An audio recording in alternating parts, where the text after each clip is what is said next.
Less than 24 hours after I said that the game was about to become intense, it sure did.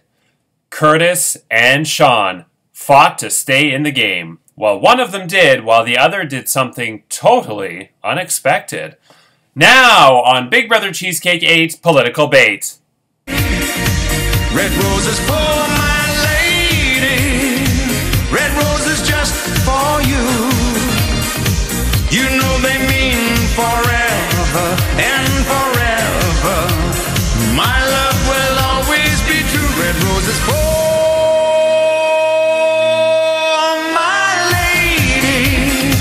Red roses just to say how much I miss my baby. And I'll be back someday.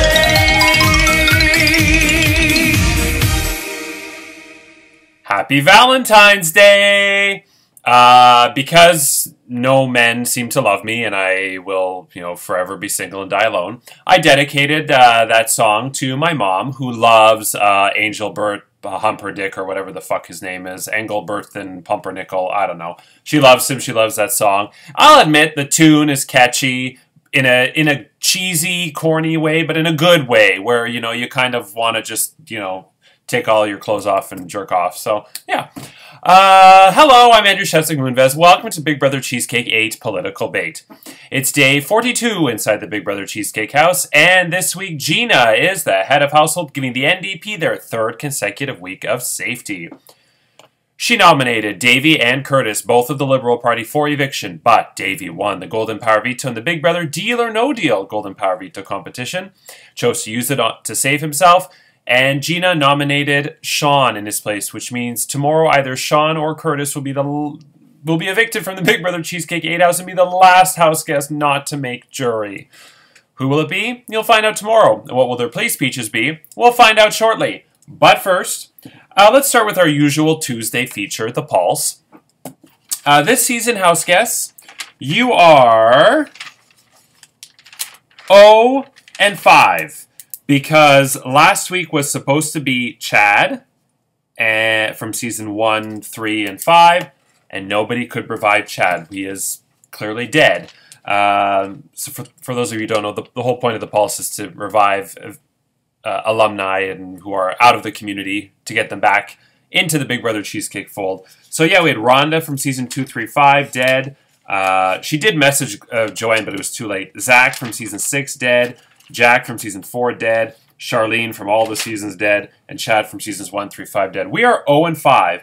Brazil is just not on her A game this season. She's just mumbling and fumbling. It's just, yeah, it's sad. But I mean, in fairness, when her boyfriend Jacob takes her clothes off, no work gets done. So I can't say I blame her. So this season, or this week, I've decided I'm going to go really, really easy. I'm going to give you somebody who just played a few months ago. From season 7, we are looking to revive Stephanie. I haven't heard from Stephanie since just when the season started. So in order for us to revive her, she needs to post either in the alumni group chat or she needs to post in the Big Brother Cheesecake org Facebook group. So I'm giving you an easy one, people. This wasn't even the person I had planned, but like, you're 0 and 5. This is 0 and 5. That's like the Dallas Cowboys or the Denver Broncos. I've just took a shot there. Maybe I'm right, maybe I'm wrong. Anyway, I just remember that scene in The Simpsons where Homer, oh, the Denver Broncos. I think owning the Denver Broncos is good, homie. Oh, yeah, whatever, Marge. Yeah. Anyway, okay, so we've done the pulse. I can reveal that the coup d'etat, which is now held by, at least what we know, 2/3 by Alex, 1/3 by Kurtis, was not used. So the coup d'etat will not be used this week and will remain in play for another week. It can be played up to and including the week of the final 7, so there's 3 weeks left of eligibility. What was played, though, and this was a bit of a surprise to me, was, well, I guess it shouldn't be a surprise anymore. For the 7th time this season, one house guest correctly played a colossal advantage for the next head of household competition.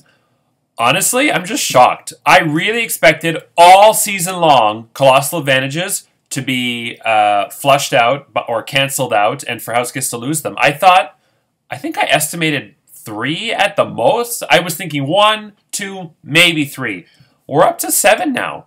People are just not using them, as Brazil and I talked about. They're not using them defensively. They're using them offensively. And, I mean, I guess you can argue saving them is also defensive. But what I mean is defensive as in, not letting other people attack you. I mean, you can argue Alex is still in the game because he's correctly played a colossal advantage. You can argue Davey might have been evicted this week. You could argue Sean would have been evicted the week he played the colossal advantage. I don't know if Gina would have been evicted, but you could argue that that's a possibility. So, yeah, it's crazy to me. But, yeah, so one house guest has played a colossal advantage, and that house guest is Dustin. This was a bit of a surprise to me, but of course there was some more discussion going on behind the scenes. But yes, Dustin has successfully played or correctly played his colossal advantage. So he will likely win tomorrow. He has already been head of household twice, and so if he wins the next one, he will have been head of household for 3 out of 4 weeks. So good job, Dustin. And for this competition, which I'm going to get to the rules later, I will be privately messaging you, Dustin, on what your colossal advantage is. For this one, the house guest will not know what it is. But don't worry, Glow. Everybody will know what your disadvantage is. Okay.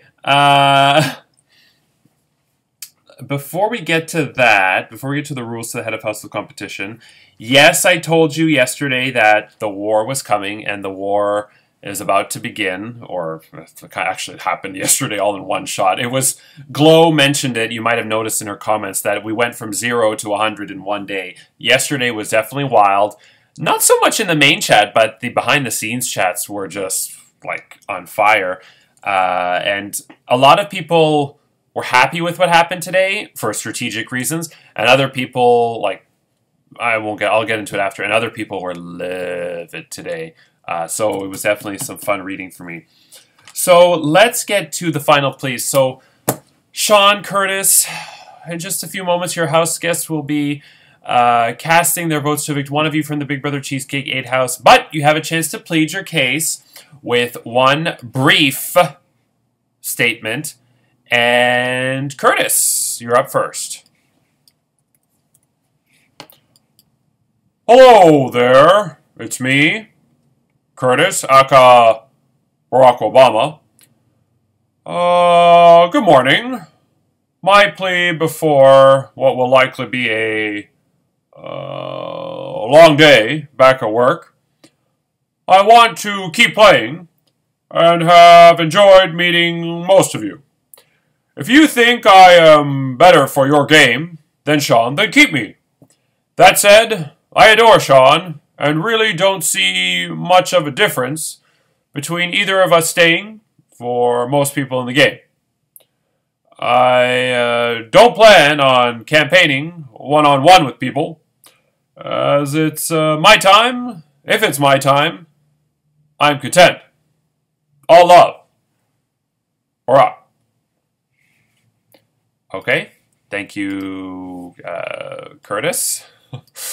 And Sean, you are up next. Hello everyone, once again it's me, Miss McConnell. I try very hard to not make decisions based on race, gender, ethnicity, sexuality, or anything people don't have control over. I understand these are my values, and other people don't have to follow my standard, but I also don't need to keep myself in a situation that makes me ethically uncomfortable. I run a large company that is internet-based, and I am always very careful in what I say as to not offend people. Even the generalization that I might be misogynistic or a bully is not worth the game for me. I also don't want to bring into the jury portion a negative overtone to the season, so I'm better to do my own thing. I do want to make it very clear that I have not targeted women in the game, and I'm not a misogynist, and I certainly didn't attack or bully Brooke. I tried to help get the coup d'etat out of the game, and just suggested to her as an option to save herself.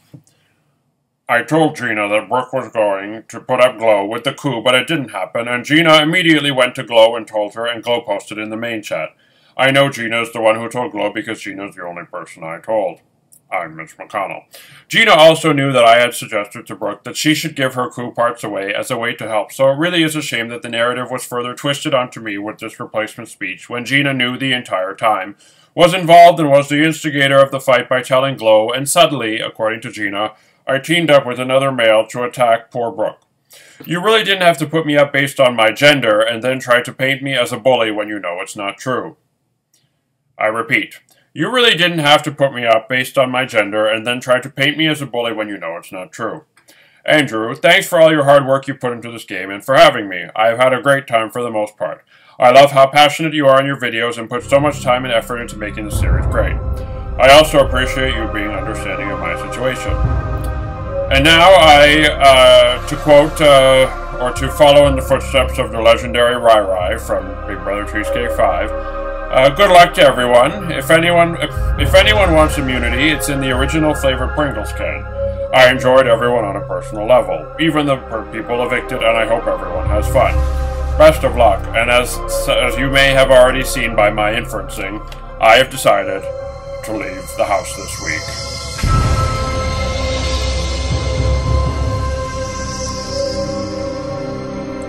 Hey Sean, it's me, Arnold Schwarzenegger. You have been impeached from Congress for touching that intern's tatas. Hello there, I'm John Tory, former mayor of Toronto, and I did not have sexual relations with that woman, but I did fuck her. Hasta la vista, baby!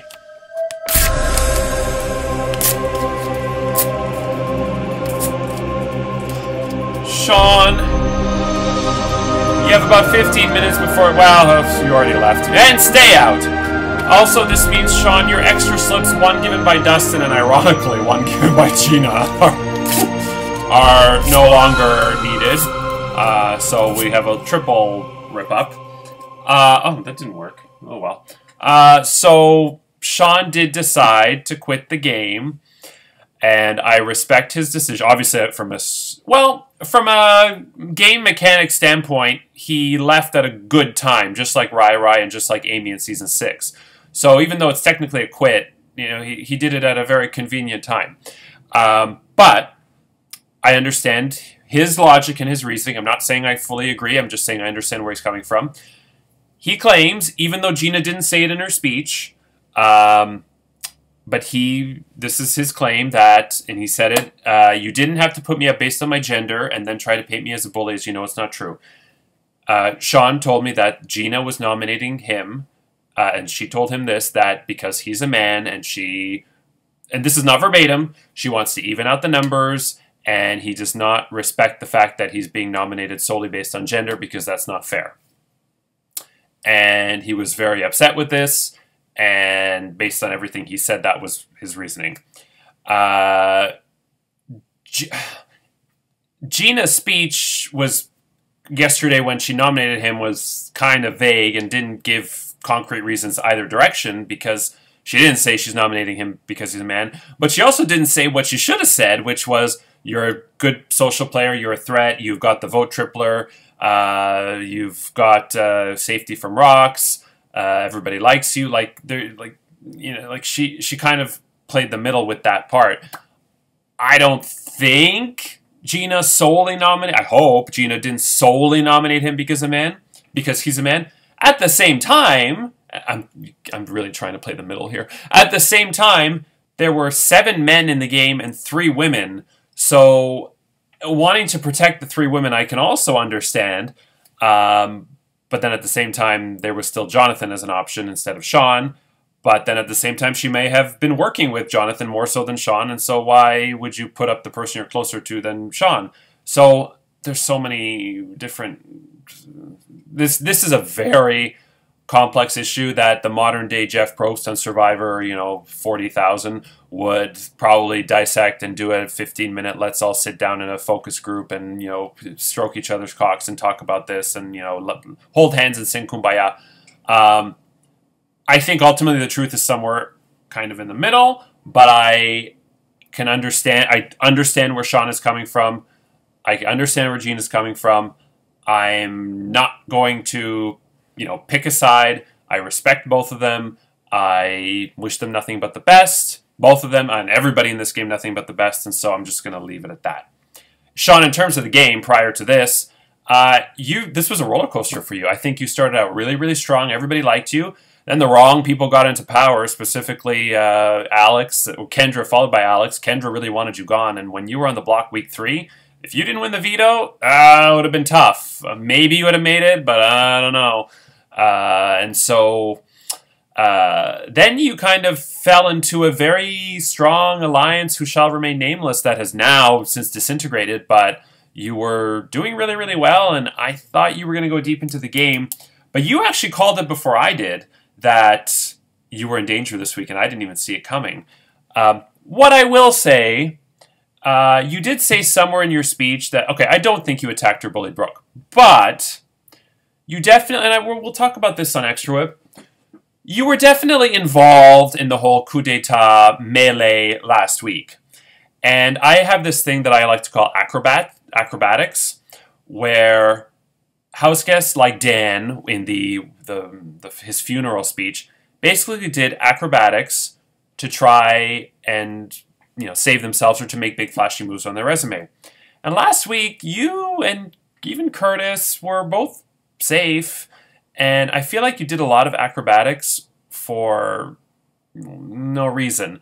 Was it as much as other people think it is? Probably not. But at the same time, you were involved in that. You were involved in the whole Brooke thing and trying to get her to give Kurtis the coup pieces. There was definitely, your voice was in there. You were definitely not framed for that by any means.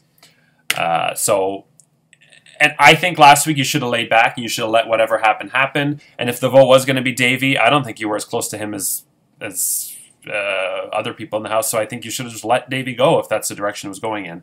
What I didn't know, and I don't know if he's telling the truth, but this is his speech. He says that Gina was the one who told Glow. I thought it was somebody else. Not you, Sean, but I thought it was somebody else. So when the game is over, I'm very curious to see the truth. Because if it was Gina who told Glow, then that's Gina definitely sticking her neck out there for Davey. But I don't know where the truth is in that. And so I'm going to leave it at that. But as a person, obviously hot, but also very sorry I had to.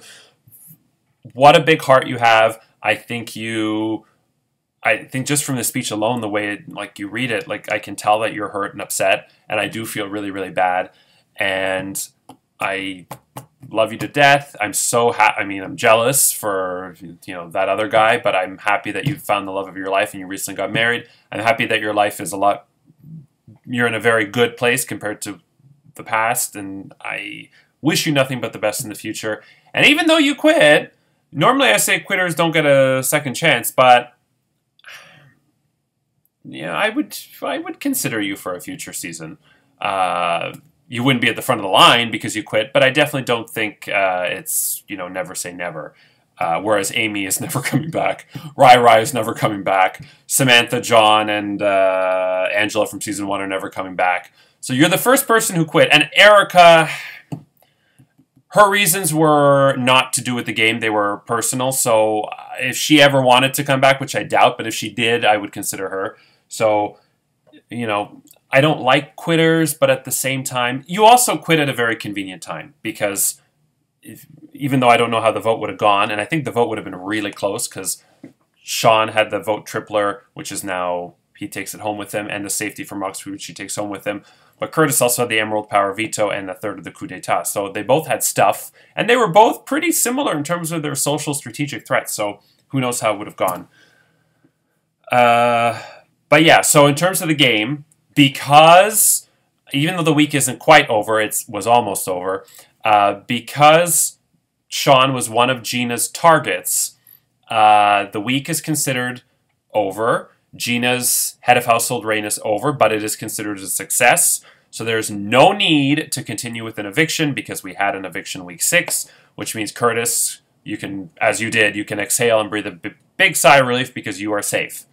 And that means everybody remaining in the game, Alex, Jonathan, Penny, Glow, the last conservative, Davey, Kurtis, Zachy, Dustin, and Gina, congratulations. You have officially made it to jury. You are the final 9. 7 of you will be voting to give $800 to the winner of Big Brother Cheesecake 8 Political Bait, while 2 of you will be pleading your case as to why you deserve the money and the title of winner of Big Brother Cheesecake 8. So, yeah, I don't think anything else really changes with the game. I did make notes. I just want to make sure. Everybody's vote will be auto-locked onto Sean, which is what I did for Amy and for Rai Rai. So it will be a 7-0 vote. I've been thwarted from the public vote again. I've been thwarted from Rox again. How dare you? He does not bequeath any of his powers. Sean did elect to appear on Extra Whip and chose not to go into the jury and friends chat, which I'm okay with. That's his choice. And yeah, so that is everything. All right. Now it's time to get to the rules to the next head of household competition. Free from the threat of eviction, the head of household will win the perks of their private HOH bedroom and bathroom, a fruit basket with Arby's, and the responsibility of nominating 2 of their fellow house guests for eviction. They will also win a paper slip for the Pringles party, which they can only give it to one of 2 people, Alex and Davey. And they will also win, and they will also be able to compete in the following head of household competition, as per the Ken Jennings effect. And they will also win the choice of their own Monopoly color set. I think we only have purple, pink, and dark blue remaining, I believe. Light blue is Dustin. I'm doing this off of memory. Orange went to Alex. Red was just taken by Gina. Yellow is Dustin, and I believe Alex took the green. I'm pretty sure I'm right on that. The railroads are Penny, and the utilities are... Kendra had them, and they ended up going to a veto winner. I believe they went to Alex. Yeah. Sure. I'll put it in the stats. I'm pretty sure I'm right. Okay. Oh, it's a doorbell. I wonder who it could be. It is Michael from Season 7, the winner of Season 7, because this week's Head of Household competition is called Big Brother Winner's Choice. And here's how it works. Winner's Choice is a classic Big Brother competition that I've had in every season. Kurtis loves it. He says Winner's Choice is the wind beneath my wings. He even won it in Season 5. Yeah, I mean, when it snows, he writes in Snow Angels, I love Winner's Choice. And yeah, so one of the perks of winning Big Brother Cheesecake is that you get to come back the following season and choose a head of household. So Michael will be in the house chat today. First of all, brief history. Jeffrey won Season 1. He picked Chanel, who went on to win the season, the only person to do so. Chanel picked JoJo. Chantel won the season. She came back. She picked Lindsay, who was close, but Brazil won the season. Brazil picked Kurtis, much to Kurtis' chagrin. And JoJo, who's going to kill me, won that season. He came back and picked Karen, much to everybody's chagrin. Even though I thought it was valid, but it was just funny because Karen and Steven were steamrolling. Steven won. He came back and he picked Kennedy, and Michael won the season. So Michael gets to pick a head of household. Here are the rules, though, because there are some rules. Every house guest, in order to be eligible to win, must post a video in the main chat, and the video must be, pay attention, people, because last season people had to shorten it, or for the election, people had to shorten it. 45 seconds to 1:15. That's it. You cannot go on some long diatribe. 45 minutes, damn it, 45 seconds to 1:15. That's the window. You must post a video to be eligible. Glow, you are in the blackout torture chamber. It means you cannot post a video. You can only post text in the main chat. And this is the other thing. All campaigning to Michael must be done in the main chat. If you privately message Michael asking him to give you head of household or anything related to this competition, he will notify me and I will disqualify you. And this famously happened in Season 2 when Joanne went to Jeffrey and said, I'll trade you sex for power! And Jeff immediately came to me and was like, disqualified. So funny. But yeah, so you cannot message Michael privately. This will all happen in the main chat. You have all day to potentially post your video. And then Michael will privately message me by 9 p.m. Eastern Standard Time tonight with the name of the new head of household. And Dustin does have a colossal advantage. I will not tell him what it is. The reason why, it's not so much for the other house guests or for him, it's because I don't want Michael's judgment to be clouded. I want Michael to pick who he actually wants to be head of household. With that said, who will rise to power and become the new head of household, winning the Big Brother Winner's Choice Head of Household competition?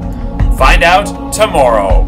I'm Andrew Shevsik Moonves. Take care, and remember, if you can't convince them, confuse them. Good night.